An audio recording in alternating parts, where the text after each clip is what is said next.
Ever wondered who decides prices, paychecks and profit? What is finance and what is economics? Finance is the study and management of money, investments and resources.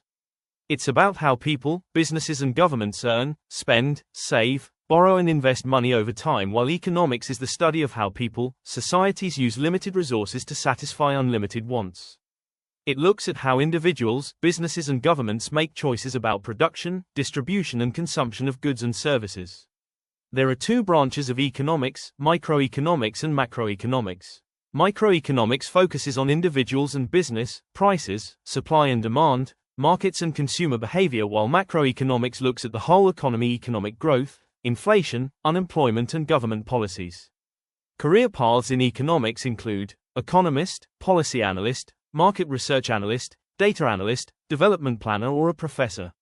While those in finance include financial analyst, accountant, investment banker, financial advisor, risk manager or banking officer. Like and subscribe to learn more about the economic and finance sector.